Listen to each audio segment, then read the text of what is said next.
لا إله إلا الله لا إله إلا الله لا إله إلا الله حامدا ومصليا أما بعد فقد قال رسول الله صلى الله عليه وسلم لم يبق من الدنيا إلا بلاء وفتن أو كما قال عليه الصلاة والسلام۔ نور خدا ہے کفر کی حرکت پہ خندہ زن، پھونکوں سے یہ چراغ بجھایا نہ جائے گا۔ حضرات حکم اور سامعین محترم، یوں تو ازل ہی سے چراغ مصطفی سے شرار بولہبی ستیزہ کار رہی ہے۔ نور حق شمع الہی کو بجھانے کے لیے کفر مسلسل پھونکے مار رہا ہے، اور دین متین کی شبیہ کو بگاڑنے کے لیے اپنے کارندے میدان میں اتار رہا ہے۔ جی ہاں دوستو، کفر نے مختلف شخصیات و نظریات کے رنگ و روپ دھارنے کے بعد اپنے اوپر اہل قرآن کا لیبل لگایا اور طلوع اسلام کے نام سے آفتاب اسلام کو غروب کرنے کی مکمل تحریکیں شروع کی۔ ہائے، قرآن کو قرآن کے نام پر لوٹا گیا، حدیث نبوی کو عجمی سازش اور تمام فتنوں کی جڑ قرار دیا۔ کہیں ملعون زمانہ شکیل بن حنیف اٹھا اور اپنے باطل نظریات و گمراہ عقائد کے ذریعے امت کے ایمان پر حملہ آور ہو کر مہدی موعود اور مسیح ہونے کا دعویٰ کیا، تو کہیں فتنہ جاوید احمد غامدی کا لبادہ اوڑ آیا۔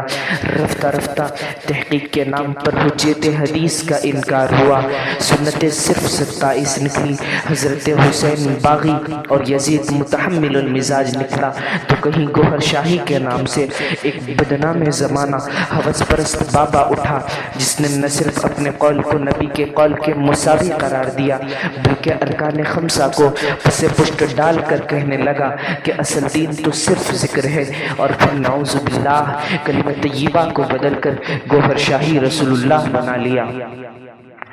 حضرات، اسی پر بس نہیں اور آگے بڑھیے، کہیں گروہ انبیاء کی توہین کا مرتکب صدیق دیندار انجمن کا ٹولہ لوگوں کو گمراہ کرتے ہوئے شر کے چراغ جلانے میں مصروف عمل ہو گیا، تو کہیں علاج و معالجے کے نام پر ملعون و مردود فیاض بن یاسین بھولے بھالے پریشان حال لوگوں کے ایمان پر ڈاکہ زنی کرنے میں مشغول ہو گیا۔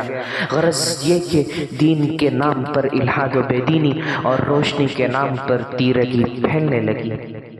سامعین مسابقہ، ان فتنوں کا سب سے خطرناک پہلو یہ ہے کہ ان سے متاثر ہونے والے نوجوانوں کے دلوں سے حضرات انبیاء، صحابہ، تابعین، تبع تابعین اور علماء دین کی عظمت ختم ہوتی جا رہی ہے۔ ان سے وابستہ نوجوان دوسروں کے دلائل کو یکسر مسترد کر دیتے ہیں۔ ان فتنوں کی وجہ سے ایمان کی قدر گھٹتی ہی جا رہی ہے، عوام کا علماء پر سے اعتماد ختم ہوتا جا رہا ہے۔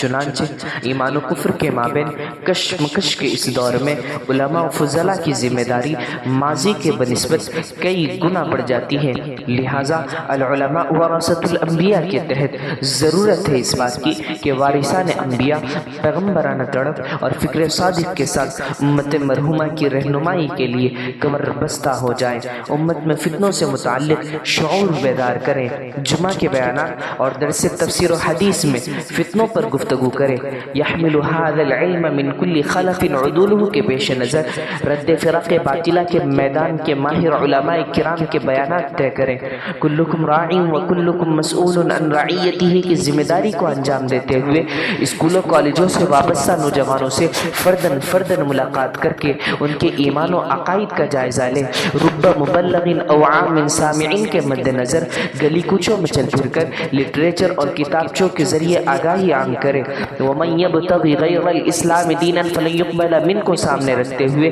دیہاتوں میں جا کر معصوم مسلمانوں کو ایمان کی اہمیت اور کفر و شرک و ارتداد کی قباحت سے واقف کرائیں۔ رسول اللہ صلی اللہ علیہ وسلم کے شاہان عالم کے نام جاری کردہ دعوتی خطوط کے اسوہ کو اپناتے ہوئے سوشل میڈیا اور انٹرنیٹ سے پھیلنے والے فتنوں کا کامیاب تعاقب کریں۔ لا یخافون لومۃ لائم کے پیش نظر باطل کے درمیان گھس کر ان کے ایوانوں میں جا کر اعلاء کلمت اللہ و سربلندی حق کی کوشش کرے، مناظرہ و مباحثہ کر کے دلائل کی روشنی میں اہل حق کے مسئلے کی برتری ثابت کرے، مکاتب دینیہ کا جال پھیلا کر نونہالان امت کے عقائد و اعمال کو مضبوط بنائیں، اسلامک مینجمنٹ والے اسکول و کالجز کی بنیاد ڈالیں، اسلامی تہذیب کے ساتھ ساتھ عصری علوم سے وابستہ ہو کر تعلق مع اللہ کو مضبوط سے مضبوط تر بنائیں، تب جا کر باطل کا اندھیرا چھٹے گا اور حق و باطل 2-2-4 کی طرح واضح ہو جائے گا۔ اور سب سے اہم کام واعتصموا بحبل اللہ کے تحت ہر عالم دین کے کام کو سراہتے ہوئے اتحاد و اتفاق کی راہیں ہموار کرے۔ اخیر میں بس اتنا ہی کہوں گا، ایک ہو جائے تو بن سکتے ہیں خورشید مبین، ورنہ ان بکھرے ہوئے تاروں سے کیا کام بنے، وما علینا الا البلاغ۔